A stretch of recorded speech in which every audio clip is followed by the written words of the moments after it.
शांति। आज 20 अप्रैल 2022 के बाबा के अनमोल मधुर महावाक्य सुनेंगे। मीठे बच्चे, जो खुशी खुद को मिली है वह सबको देनी है। तुम्हें सुख शांति बांटने का धंधा करना है। खुशी सुख शांति को बांटने का धंधा करना है।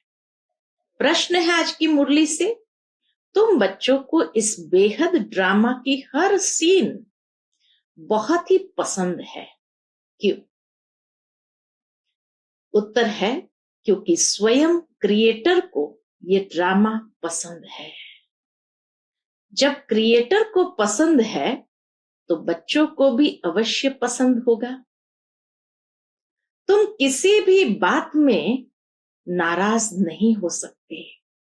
बाबा कहे तुम किसी बात में भी नाराज नहीं हो सकते। तुम जानते हो यह दुख सुख का नाटक बहुत सुंदर बना हुआ है। इसमें हार जीत का खेल चलता रहता है। इसे खराब कह नहीं सकते। दिन भी अच्छा तो रात भी अच्छी। सतयुग त्रेता दिन भी अच्छा तो द्वापर कलयुग रात भी अच्छी। इस ड्रामा में जो भी पार्ट मिला हुआ है उसे खुशी से बजाने वाले बहुत मजे में रहते हैं। इस बेहद नाटक की नॉलेज का सिमरण करने वाले सदा हर्षित रहते हैं। बुद्धि भरपूर रहती है। आज की मुरली से पहले गीत बजा है, हमारे तीरथ न्यारे हैं, इस धरती के प्यारे हैं। ओम शांति। वास्तव में स्कूल में कोई गीत नहीं गाए जाते हैं। यह पाठशाला है, फिर भी यहाँ गीत क्यों गाए जाते हैं? सतयुग में तो ये गीत नहीं गाए जाते हैं। अभी हम लोग बैठे हैं संगम पर, इसीलिए भक्ति और गीतों आदि को लेकर उसका अर्थ समझाते हैं। मनुष्य तो अर्थ समझते नहीं है। हम अभी न यहाँ है न वहां है, बीच में बैठे हैं। न सतयुग में है न कलयुग में है, संगम पर है, बीच में बैठे हैं। तो इनका थोड़ा आधार लेते हैं। बच्चों को पुरानी दुनिया की बातों का थोड़ा आधार लेते हैं। बच्चों को ज्ञान और भक्ति का राज तो समझाया गया है। इस समय तुम ज्ञान सुन रहे हो, इसलिए भविष्य के लिए पुरुषार्थ कर कोई प्रारब्ध बनावे, ऐसा कोई मनुष्य नहीं है। तुम पुरुषार्थ करते हो भविष्य नई दुनिया के लिए। जितना जितना ज्ञान को धारण करने का पुरुषार्थ करते, उतनी प्रारब्ध भविष्य की बनती जाती है। तो इसीलिए बाबा कहे तुम पुरुषार्थ करते हो भविष्य नई दुनिया के लिए। मनुष्य दान पुण्य आदि करते हैं दूसरे जन्म के लिए, वह है भक्ति, यह है ज्ञान। कोई कहते भी है ज्ञान भक्ति और वैराग्य। सन्यासियों का है हद का वैराग्य, तुम्हारा है बेहद का वैराग्य। वो लोग घर बार से वैराग्य दिलाते हैं, दुनिया से नहीं। सबके सन्यासी घर बार से वैराग्य दिलाते, दुनिया से नहीं। और बाबा पुरानी दुनिया से वैराग्य दिलाते हैं। वह यह जानते ही नहीं कि तमो प्रधान जड़ जड़ीभूत सृष्टि है, इनका विनाश होना है, क्योंकि कल्प की आयु बड़ी लंबी बना दी है। अब बाप बैठ समझाते हैं, बुद्धि भी कहती है यह बात तो बिल्कुल ही ठीक है। मुख्य बात है पवित्रता की, जिसके लिए वह घर बार छोड़ते हैं। वास्तव में घर बार से वैराग्य भी क्यों दिलाया उन्होंने? पवित्रता के लिए। तुम सारी पुरानी दुनिया को बुद्धि से भूल जाते हो, पवित्र बनते हो। पवित्र दुनिया में जाने के लिए तुम्हारी यात्रा है बुद्धि की। कर्मेंद्रिय से कहां जाना नहीं है। तुम्हारा शारीरिक कुछ भी नहीं चलता, अभी हम रूहानी बाप के पास जाते हैं। वह जिस्मानी यात्राएं तो अनेक है, कब कहाँ जाएंगे कब कहाँ, तुम्हारी बुद्धि एक तरफ ही है। इसको अव्यभिचारी भक्ति कहे तो भी हो सकता है। तुम एक को याद करते हो, अव्यभिचारी भक्ति है। क्यों? क्योंकि हम एक को प्यार से याद करते हैं। उन सबकी भक्ति है व्यभिचारी, अनेकों को याद करते हैं। तुम्हारी है अव्यभिचारी रूहानी यात्रा, जिसमें हम जा रहे हैं वापस अपने घर। वो लोग निर्वाण धाम को घर भी नहीं समझेंगे। कहते हैं पार निर्वाण गया। तुम जानते हो वहां हम आत्माएं बाबा के साथ रहती है। अभी बाबा हमको लेने के लिए आए हैं। वह समझते हैं हम सब ईश्वर के रूप है। कितने शास्त्र आदि पढ़ते हैं, यहां तुमको वह कुछ भी नहीं सिखाया जाता है। तुमको तो इन कर्म कांड का भी संन्यास कराया जाता है। ये सब भक्ति के कर्म कांड है। जैसे प्रभु की गति मत न्यारी है, जैसे कहते हैं प्रभु की गति मत न्यारी है, पहले पहले तुमको अलफ सिखाते हैं। बाप खुद ही दलाल बनकर आते हैं, गाते भी है परंतु समझते नहीं। तुमको कोई भक्ति से घृणा नहीं है, कोई से भी घृणा नहीं आती है, जबकि जानते हैं कि ड्रामा बना हुआ है।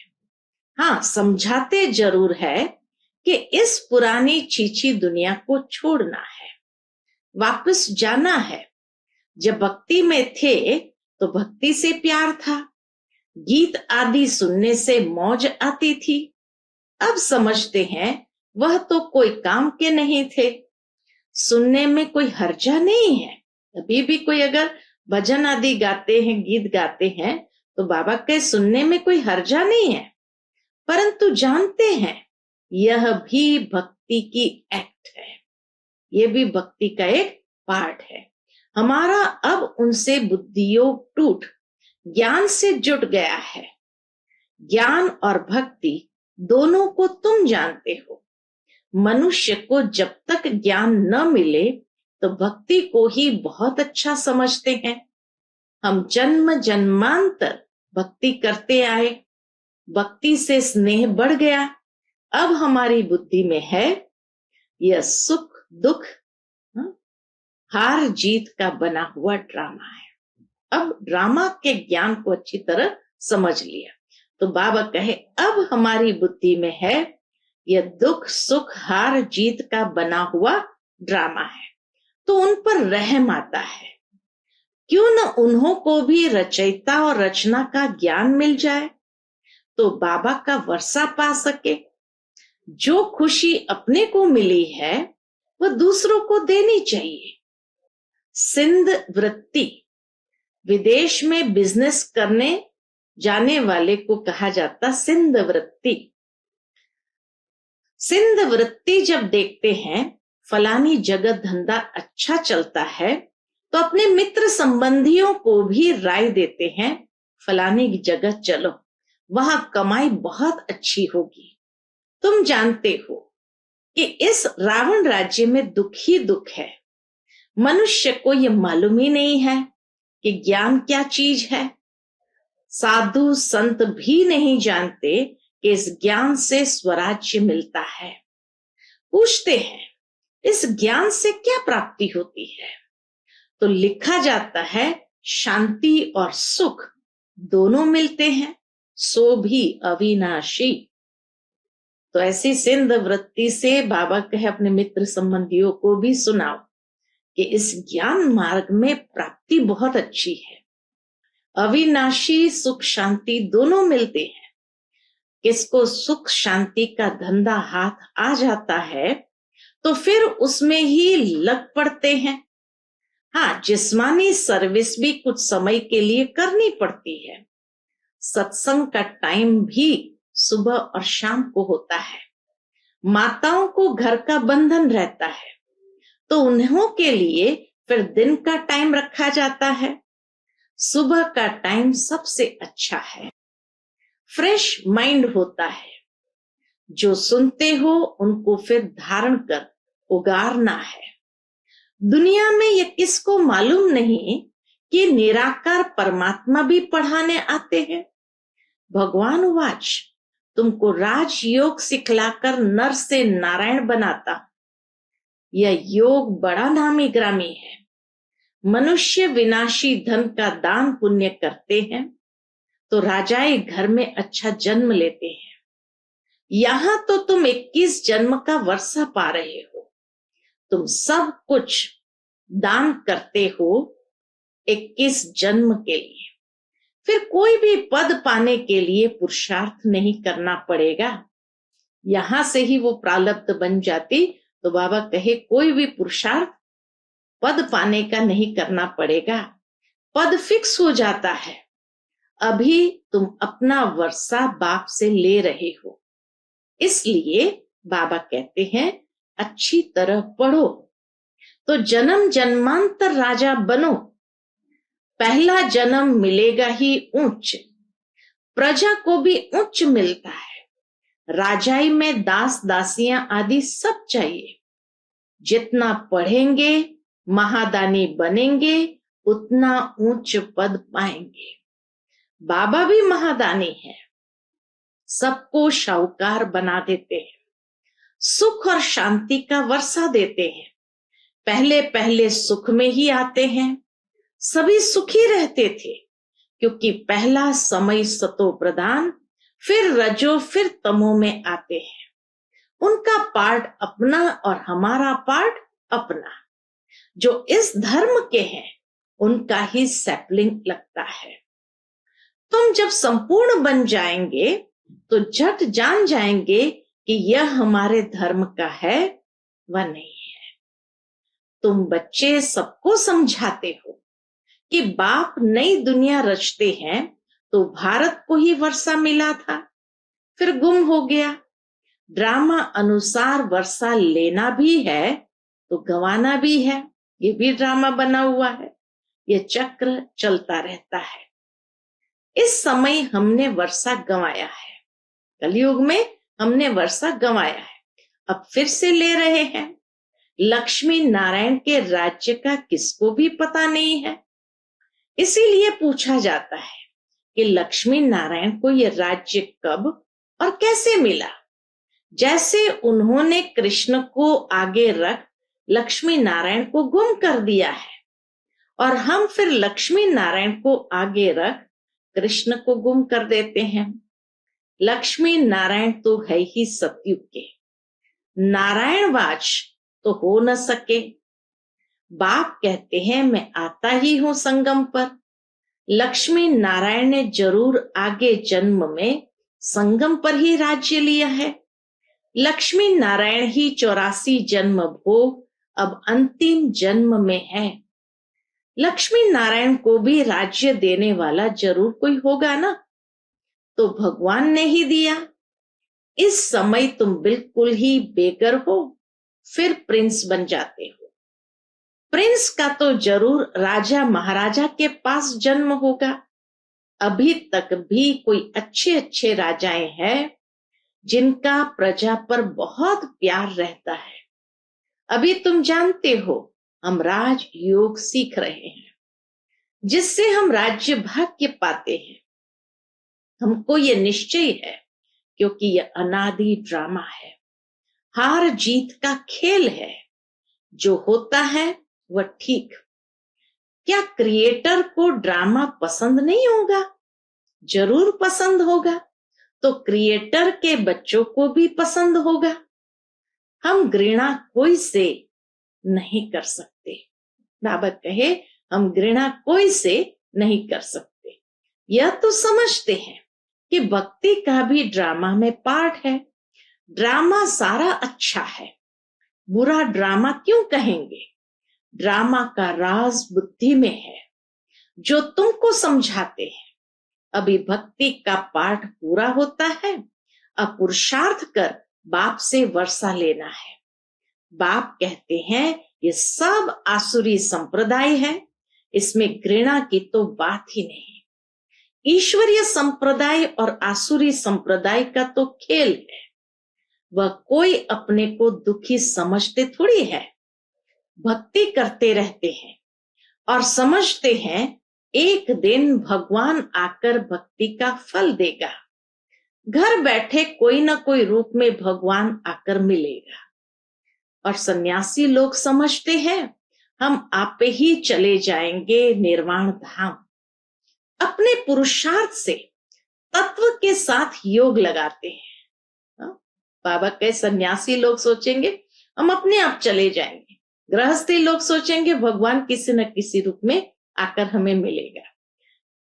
तो अपने पुरुषार्थ से तत्व के साथ योग लगाते हैं और समझते हम लीन हो जाएंगे। दुनिया में अनेक मत है, बाबा आकर एक मत बनाते हैं, समझाते हैं ये ड्रामा अनादि बना हुआ है, बहुत ही सुंदर नाटक बना हुआ है। ड्रामा में दुख सुख का पाठ नूंदा हुआ है, जिसे देख बहुत खुशी होती है। यह बेहद का खेल बड़ा फाइन बना हुआ है, सो तो सबको पसंद ही आना चाहिए। दिन भी अच्छा तो रात भी अच्छी। खेल है ना, जानते हैं अब रात पूरी होनी है, हमको दिन में जाकर ऊंच पद पाना है। नाराज क्या होंगे? ड्रामा में जो पार्ट मिला है वह तो बजाना ही है। बहुत अच्छा ड्रामा है, इसको खराब कह नहीं सकते। यह खेल कब बंद होता ही नहीं। बाबा कहे ये खेल कब बंद होता ही नहीं है। बहुत फर्स्ट क्लास खेल है, इनको जानने से बुद्धि भरपूर हो गई है। ड्रामा के आदि मध्य अंत को जानने से बुद्धि भरपूर हो गई है। जैसे बाप नॉलेजफुल है, वैसे बच्चे भी नॉलेजफुल है। कितना समय सुख, कितना समय दुख पाना है, यह भी तुम सब कुछ जान गए हो। तब तो कहते हैं वाह प्रभु तेरी लीला अपरंपार है। प्रभु की रचना जरूर अच्छी ही होगी, उसको खराब कौन कहेगा। ड्रामा में जो पार्ट मिला हुआ है वो तो बजाना ही है। ये खेल कभी बंद होना ही नहीं है। इसको जानने से मजा ही मजा आता है। बाबा कितना नशा चढ़ाता है कि इस बेहद के खेल को जानने से मजा ही मजा आता है। भक्ति में सतयुगी राजाई का पता भी नहीं है। सतयुगी राजाई में फिर भक्ति का पता ही नहीं रहता है। भक्ति में भी कितने सुंदर गीत गाते हैं, हे प्रभु तेरी लीला विचित्र है। यह तुम बच्चे ही समझ सकते हो और कोई इस लीला को जानते ही नहीं। बाबा से हमको कितना वर्षा मिलता है। सारा दिन बुद्धि में ख्याल चलना चाहिए कैसा वंडरफुल खेल है। वंडरफुल इसकी समझानी है। बाप की लीला कितनी अच्छी है। तुम इस बेहद के नाटक को जानते हो, फिर जो पद मिलता है उनको भी देख हर्षित होते हो। मनुष्य नाटक देख खुश होते हैं ना। दुनिया में भी नाटक देखने जाते कितने खुश होते हैं। यह वैरायटी नाटक होते हैं, यह एक ही नाटक है। इस नाटक को जानने से हम विश्व के मालिक बन जाते हैं। कितनी वंडरफुल बात है। बाप द्वारा तुमने ही जाना है। इन बातों में रमण करना पड़ता है। गृहस्थ व्यवहार में रहते 2-3 घंटा निकाल वह नाटक देखकर आते हैं। वह भी किससे पूछा जाता है क्या, बुद्धि में बैठ जाता है। वैसे यह भी बेहद का नाटक है, ये क्यों भूलना चाहिए। इस चक्र की स्मृति तो बिल्कुल ही सहज है, इसको और कोई नहीं जानते हैं। तुम बुद्धि से जानते हो और फिर दिव्य दृष्टि से देखते भी हो। बुद्धि से जानते हो और दिव्य दृष्टि से देखते भी हो। आगे चल और भी बहुत ही सीन सीनरियां देखेंगे। अच्छा, मीठे मीठे सिकिलदे बच्चों प्रति माता पिता बाप दादा का याद प्यार और गुड मॉर्निंग। रूहानी बाप की रूहानी बच्चों को नमस्ते। हम सब रूहानी बच्चों की रूहानी माता पिता बाप दादा को याद प्यार, गुड मॉर्निंग और नमस्ते। नमस्ते। शुक्रिया बाबा, शुक्रिया। आज की मुरली से धारणा के लिए मुख्य सार है। पहली पॉइंट, बाप समान महादानी बनना है, सबको सुख शांति का वर्षा देना है, ज्ञान को धारण कर फिर उगारना है। दूसरी पॉइंट, बेहद नाटक को देख सदा हर्षित रहना है। प्रभु की लीला और ये ड्रामा कितना विचित्र है, इसका सिमरण कर मजे में रहना है। आज का बाप दादा का मधुर वरदान हम बच्चों के प्रति है, पुरुषार्थ के साथ योग के प्रयोग की विधि। पुरुषार्थ के साथ योग के प्रयोग की विधि द्वारा वृत्तियों को परिवर्तन करने वाले सदा विजयी भव। पुरुषार्थ के साथ योग के प्रयोग की विधि द्वारा वृत्तियों को परिवर्तन करने वाले सदा विजयी भव। पुरुषार्थ धरनी बनाता है, वह भी जरूरी है, लेकिन पुरुषार्थ के साथ साथ योग के प्रयोग से सबकी वृत्तियों को परिवर्तन करो तो सफलता समीप दिखाई देगी। दृढ़ निश्चय और योग के प्रयोग द्वारा किसी की भी बुद्धि को परिवर्तन कर सकते हो। दृढ़ निश्चय और योग के प्रयोग द्वारा किसी की भी बुद्धि को परिवर्तन कर सकते हो। सेवाओं में जब भी कोई हलचल हुई है तो उसमें विजयी योग के प्रयोग से ही मिली है। सेवा में प्रयोग किया गया है, कभी भी कोई हलचल हुई तो विजय कैसे मिली? विजय योग के प्रयोग से ही मिली है। इसलिए पुरुषार्थ से धरनी बनाओ, लेकिन बीज को प्रत्यक्ष करने के लिए योग का प्रयोग करो, तब विजयी भव का वरदान प्राप्त होगा। आज का स्लोगन है, सेवा द्वारा पुण्य की पूंजी जमा करने वाले ही पुण्य आत्मा है। सेवा द्वारा पुण्य की पूंजी जमा करने वाले ही पुण्य आत्मा है। अच्छा, Om Shanti. To watch Peace of Mind channel videos on YouTube, subscribe us on youtube.com/tvpeaceofmind. Just a click for a peaceful life.